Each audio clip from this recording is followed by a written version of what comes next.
All right, welcome to the webinar. This webinar is about customer success driven by sales. So we're not just going to talk about customer success today. We're actually going to talk about customer success with the perspective of sales and how sales can be used to affect positively with customer success.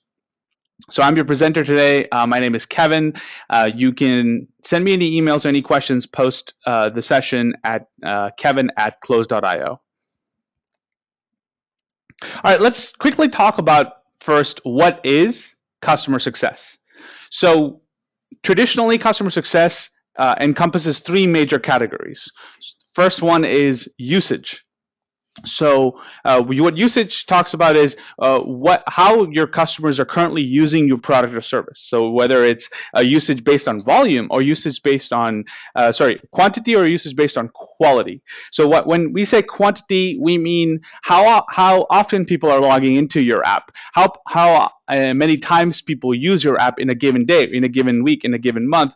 How many times, if you look at the usage of Close.io, how many times people make calls, how many calls per day, how many times they send emails. So that's how you would measure usage. The other thing to measure and understand is the quality of the usage. There you want to see whether customers are using the app the right way. Are customers using the right tools in the right sequence, or are they doing things the roundabout way? This actually tells you a lot about your product and actually helps influence the direction of improvements in your product. So that's one aspect, that's usage. The second thing that people always consider within customer success is churn. Now, churn is divided into two types of churn. There is customer churn, so that's the percentage of customers that leave every month, or the number of customers that leave every month as a percentage of your entire customer base, so that's your customer churn. The other one is revenue churn. Revenue churn is how much revenue increases or decreases due to existing customers. So there's two ways to actually measure customer churn. So customer churn buys a number of customers over the rest of your customers, and then customer revenue as your customers' revenue based on your existing customer revenue. Now, revenue churn can actually be negative or positive. So positive revenue churn is actually a bad thing, because churn is a negative thing. So positive churn means customers are cutting down seats or shrinking, or in any given cohort, customers are dropping out, and so you're going to lose the revenue out of them. Negative revenue churn is actually a good thing. Now, this webinar is not going to cover so much of revenue churn and customer churn. I just wanted to kind of go over some concepts with you guys. If you guys are interested in that, we can actually talk then an entire separate webinar that we could do just around churn and how to reduce churn. So the third thing about customer success that's a pretty critical aspect of it is success. And what I mean by success is how successful your customers are because of your product. As a result of using your product, how well are customers doing? In other words, if they use Close.io, and that's the best example I can give, are customers closing more deals? Are they being able to make more calls? Are they being able to qualify more prospects?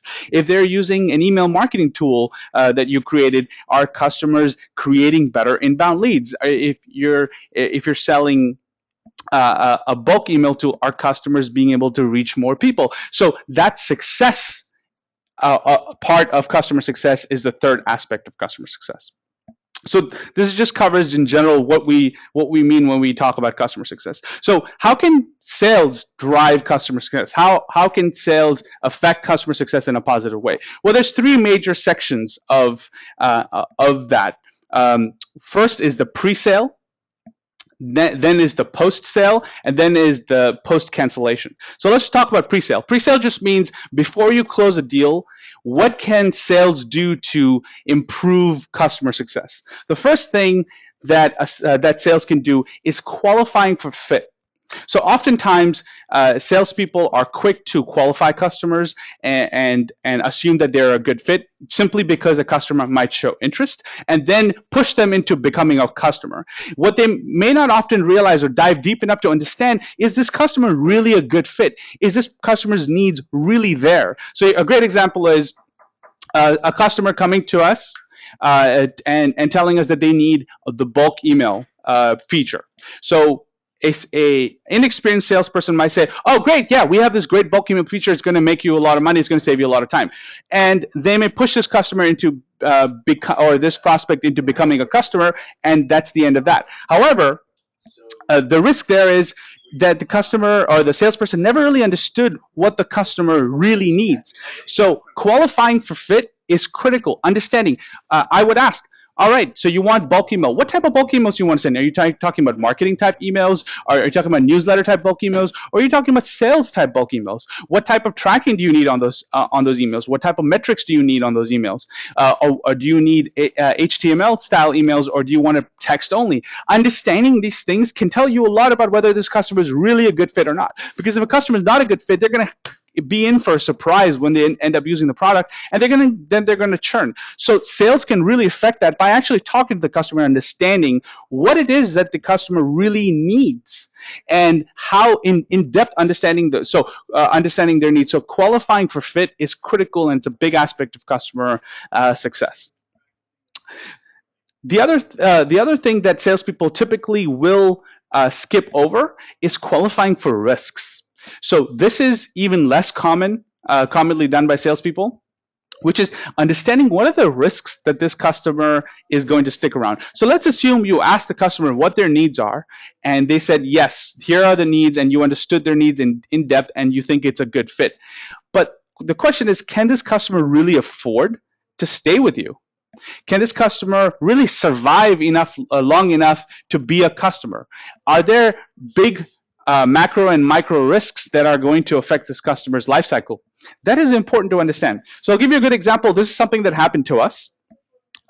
We had an inexperienced salesperson that sold the deal to a new startup, and the startup came to him and said, "We're gonna hire 30 interns. We don't have 0 salespeople. We're gonna have 30 interns, and we're going to have them do cold calling and do cold sales." And this is a startup that had raised maybe $20,000 or $30,000 in funding, so they didn't have a lot of money. They was just starting out, and they hadn't sold enough of their product yet. But they were going to hire 30 interns to do cold calls, and so they wanted 30 licenses that would then drop down to 20 licenses by the end of the month, when they figured out which of those interns were good and which of the interns were not. So they made the assumption that about 10 of them would be bad, and then they would cycle them out, and then they would have at the end up 15 to 20 licenses. So the salesperson happily said, "Whoa, it could be 15, 20 licenses for us. That's a big deal." So he was eager to sell this deal. So the customer said, "Give us 1 month trial, and we're gonna add more seats now. By the end of the month, we'll reduce the number of seats to about 15 to 20, and then we'll go forward with that." Well, great. So the salesperson sold the deal. He had them put in the credit card number, and we booked the revenue without actually charging it because they were still on trial. We actually booked $3,000 a month in MRR. And what happened immediately after? Before the trial even expired, the customer completely churned down to 1 seat. So it went from $2,000, $3,000 in MRR down to $100 in MRR. So the first month, we saw this, we took it on our books that we were going to have 3K MRR, and the next month we churned 3K MRR. And that really screws up your numbers. And this comes entirely an experience. So this is a risk that the salesperson should have qualified. The salesperson should have never sold this deal. He should have just said, "All right, just do the trial. And then after the trial, when you've decided how many users you're going to go, then put in your credit card number, and then we're going to close this deal based on the actual number of users." The salesperson should have realized that this is a customer that is a high risk of churn. They don't have enough money. 3K MR out of the 25, 30K they've raised is not nearly enough to be able to for them to support this long term. And it's outrageous for them to think that they can hire 30 interns and then be able to close a lot of deals. It just never happens. But this comes from a lack of experience. So qualifying for risk is a huge way to reduce churn later. Third thing is pre-sale. Third thing is in pre-sale is setting the right expectations. So oftentimes salespeople are quick to promise customers or prospects on the benefits of Close.io or benefits of your product or service. However, you don't you need to set the right expectations of what the experience really is like for the user. So if the user says, "Hey, I need this product or service to be able to do X, Y, and Z easily," the salesperson, an inexperienced salesperson, could just go in and say, "Oh, great. Well, this is really, really easy and you're going to do great." Well, try to set the right expectations. It may be easy for you, but it may not be easy for them. So understand where they're coming from. Understand what their tech level is. In other words, how tech savvy they are. Can they really understand the software? Ask them if they've used CRM before, or have they used other types of products in your industry before.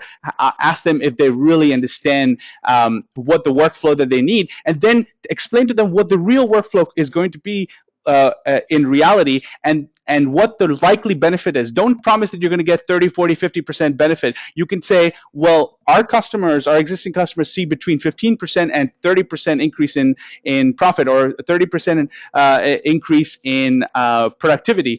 That may be the case for you. Don't overpromise, because then the customer comes on board and does not see those results. Then they're going to be unhappy, and then they're going to churn. And even if they don't churn, they're just going to be an unhappy customer to begin with. That's a customer that'll never make you referrals. It's a customer that'll never expand. You just don't want that. So set the right expectations up front, and this is a big impact on your sales later and on your customer success later.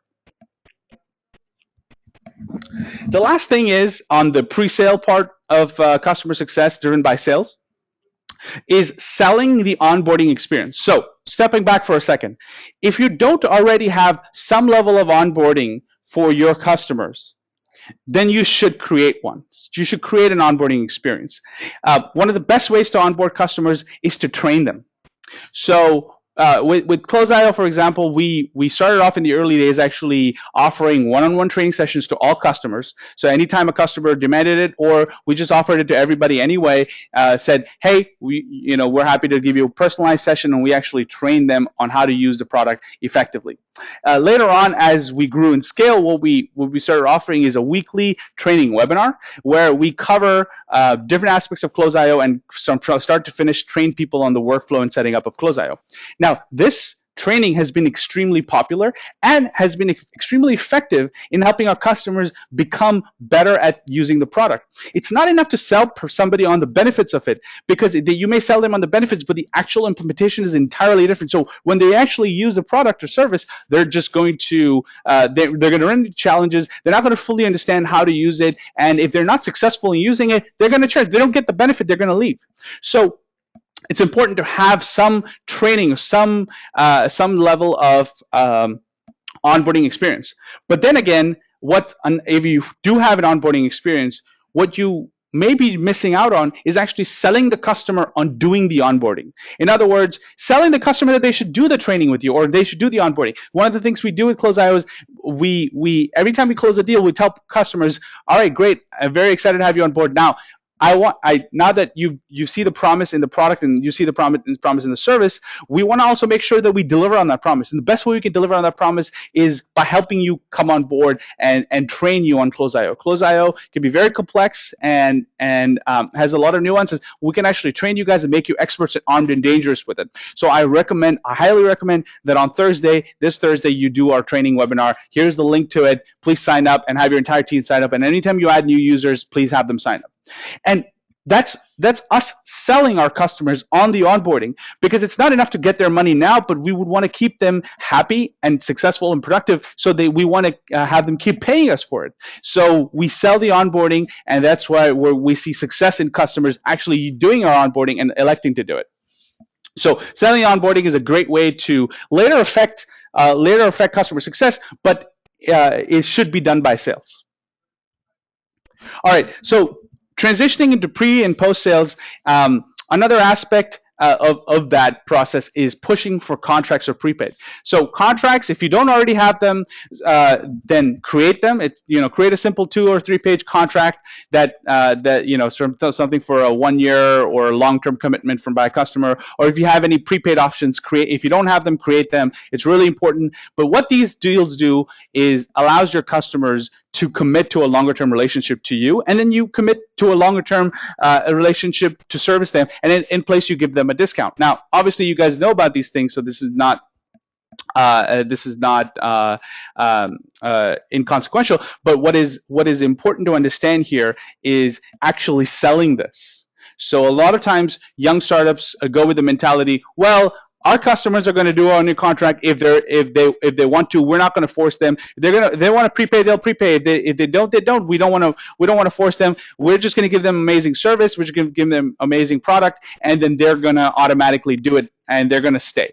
That's great, and it works in the early days, but it doesn't work when the realities of business actually hit. So pushing people to sign for contracts, and by pushing, I mean actively influencing people that they should commit to a long-term relationship and get the benefit of that, which is our commitment to them that we're going to give them amazing service, and also our commitment to them that we're going to give them a better price to come on board. We do this before we close the deals as much as possible. And then even after we close the deal, let's say somebody did come on board on a month-to-month basis, a month or so later, we will pitch them again and say, hey, you've been with us for a month. How's the experience been for you? And if they're happy with the experience so far, we say, great, do you plan on using Close.io for the next, let's say, 6 to 8 months? Yeah, we plan to use it. Great. Well, why don't you save money and do on your contract with us? This way, you're going to be with us anyway, but you're going to save $300, $500, $1,000, whatever the size of the customers. And this is how we can get more people on board to contracts, which then later affects our customer success because it reduces churn. But then when customers are experiencing problems or troubles, they're not quick to just quit because they can't. But that's not the recipe for success. But at the end of the day, it allows us enough time to solve their problems and then make them happy again. And that commitment lets us deliver on the success and the promise, which then makes the customer a much more long-term, happier customer, not just a fickle customer who's just going to leave, just going to turn around and leave. So it's important to push for contracts and prepaid deals. All right, I'll stop here for just a second. We've covered the first 1/3 of the presentation. We have 2 more sections to go. Any questions so far? Post any questions you might have in chat.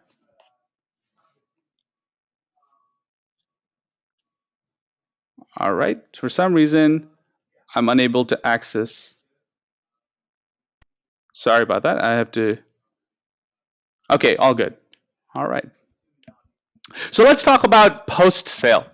Now, this is after you made the deal. The customer is already the person's already a customer.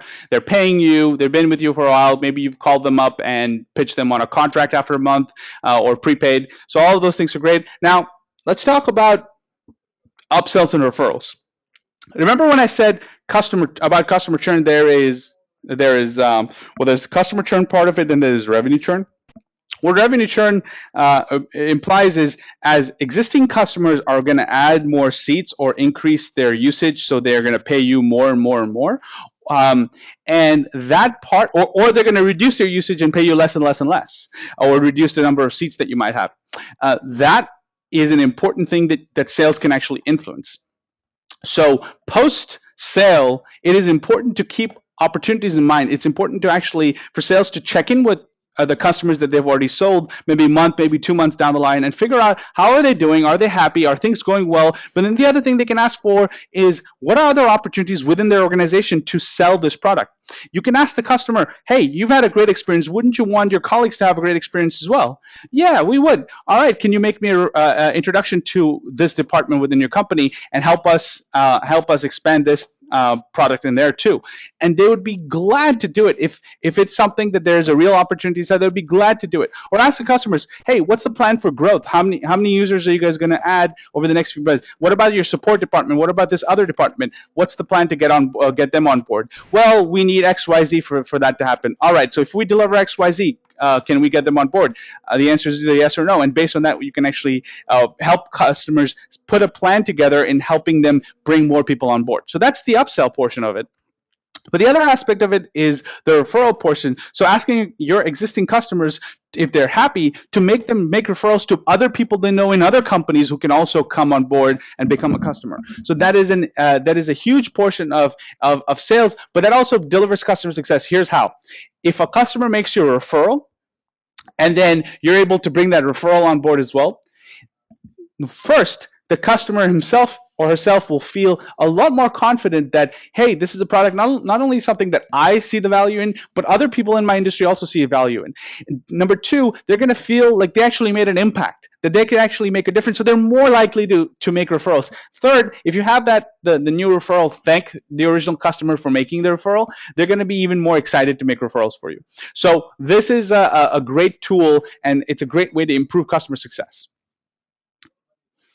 All right. So like any business, like especially if you're in the technology business, you're going to have problems with your service or your product. You're going to have downtimes. You're going to have things break. You're going to have bugs, and your customers are going to get pissed off. So how do you solve those problems? There's two ways to do it. Either you do it from a position of weakness, or you do it from a position of strength. If you do it from the position of weakness, you may apologize a lot to your customers. You may obviously scramble. You're obviously going to scramble to try to fix the problems. You're going to try to compensate the customer, and that's it. But if you do it from a position of strength, there's an entire different world of opportunity there that you can add. So first of that is, I'll give you an example. Well, recently, actually not recently, this is a while ago, we had one of our providers of our VoIP system had a DDoS attack. So the calling portion within Close.io was down for an entire day. Now, this is a very rare event, and the company that we used to provide our VoIP system had never experienced this before, so this is kind of a first for them. So all of their customers are offline, which means all of our customers' calling system was offline. We had a few customers complain pretty vehemently. They were upset. They were angry. They said, we lost a lot of productivity. So we did what any great or any good software company is going to do. We did our best to solve the problem. We communicated the issues to them. We let them know, here's what's happened. Here's what to expect. Here's what we're willing to do to help fix the problem. And we over-communicated and let them know when the problems were fixed. We personally gave extra attention to every single customer. So this is your chance to shine. That's great. But there's one more thing that we did. We went one step further. Some of our customers wanted some level of compensation for the productivity loss.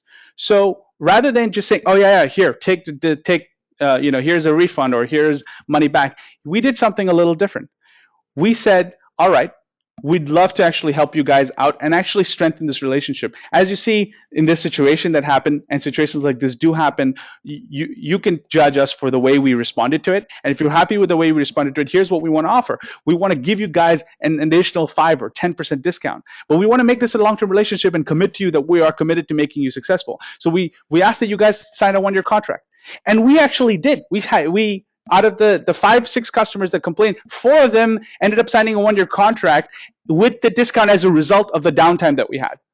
So doing it from a position of strength and actually using this as a way to deliver amazing customer success, and then asking your customers something in return is totally okay. And all of those customers that then signed a contract with us today are our most vociferous customers. They spread the word, and they love us.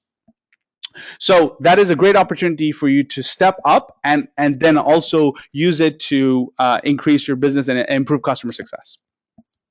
All right, so then we're now into the third section, which is post-churn. So you close the deal, great. You did your best to keep the customer. Now, what happens when a customer actually leaves? This is when the customer actually cancels or is saying, hey, we're going to cancel our product, our service with you. What do you do? Well, this is where sales really comes into place. Yes, you can call them, you can ask them for feedback, and that's great. But if you do it from a position of strength, you always have a chance of saving customers, especially if there's something that you can actually do about the cause of the reason for churn. And it's totally worth saving customers.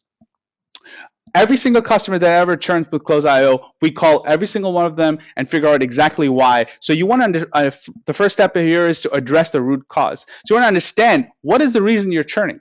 What is the reason you're canceling? So a customer says, well, we're canceling because we're going out of business. Oh, well, that's horrible to hear. Tell me a little bit more about what it is, and then try to offer customers some help. If it means that they just need to cut some costs for some level of time, and then hopefully try to get their business back on track, then you might be able to help them out financially, not by giving them money, but maybe helping them out by giving them an extended trial or a discount. But if they're going out of business, give them advice, give them help, give them all the support that you need.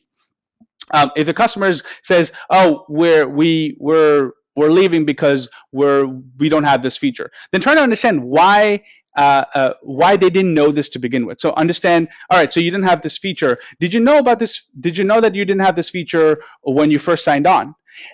Is it a question of did our sales do a bad job of understanding your needs and telling you whether we had all the features that fit your needs, or is it something that you actually figured out later on that you had a new need and the new feature that your some feature or benefit that you needed we just didn't have? And the question is that even part of your roadmap? You want to understand the customer in terms of what they specifically need. So if a customer says, "Oh, we're leaving Close.io because we want reporting," okay, what type of reporting do you guys need? Oh, well, we need reporting that graphs and charts how users are behaving based on X, Y, and Z parameters. Interesting. Now, have you already found another tool that actually does that? Oh, yes, we're looking at this other tool that does that. All right. Well, first, let's step back and pause for a second. What was the reason that you used us to begin with? What was the reason that you actually selected Close.io? What were the things that attracted you to us to begin with? And that's important to do because you want to talk about how why customers chose you to begin with. What was the selling point? Because that refreshes in their mind why they chose you, and it balances the equation a little bit. Because if we're only talking about what's missing, it's easy for them to leave. But if we're also talking about what is the value in you, then there's a chance that they can actually balance the decision better. So first, understand why they chose you to begin with. Then understand what they specifically need. All right, so you need reporting. How would that exactly work? What would that look like? If we had exactly what you said, if you had it in this way, would you consider staying?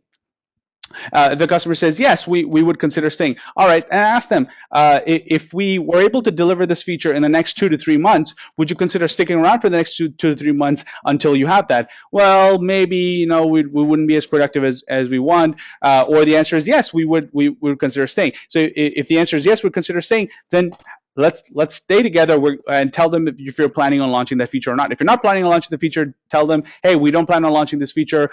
Here's a couple of workarounds. If they work, great. If not, then no problem.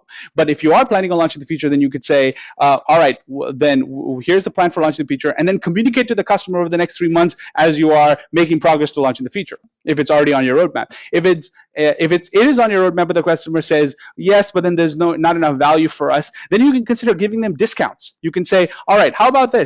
We're going to give you a 30% discount until for the next 3 months while we finish this feature and we launch it. And at the end of 3 months, we're going to launch the feature. You're going to take a look at it. If this meets your needs, then we'll take the discount away, and then you guys can be happy customers again. If it doesn't meet your needs, then what we'll do is we'll let you guys go. No problem. You can move on to another system.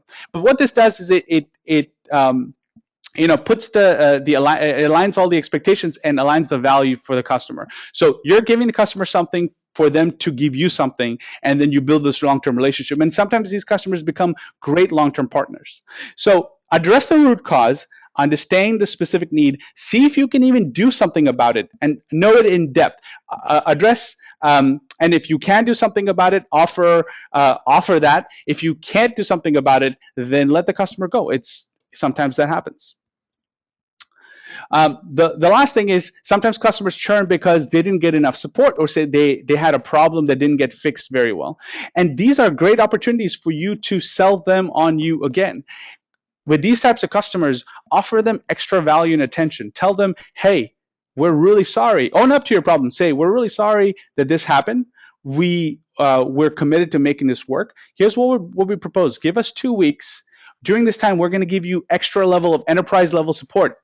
We're going to give you support that we usually charge for, but we're going to give that to you. We're going to help you guys become successful and deliver on the promise that we originally made you. Are you open to that? If we can do that, if we can fix that issue for you, if we can solve that problem for you, would you consider staying? And give them that level of support. Be rock stars. And at the end of that, make them sign a 1-year contract. Tell them, hey, were you happy with the support we gave you? Yes, we were happy. Our problem solved. We're going to stay. Great. Why don't we make this a long-term relationship? You saw how we solve problems. You saw how we deal with issues. Why don't we get you guys on board for long-term? We're going to save you some money, and we're committing to you to deliver amazing customer success. And that's it. And that's how you that's how you not only save customers, but not come out stronger at the end of that process. So that's it, folks. That's the entire session. I try to keep it as short as possible so that we can either answer questions or we can end early, whatever you guys like.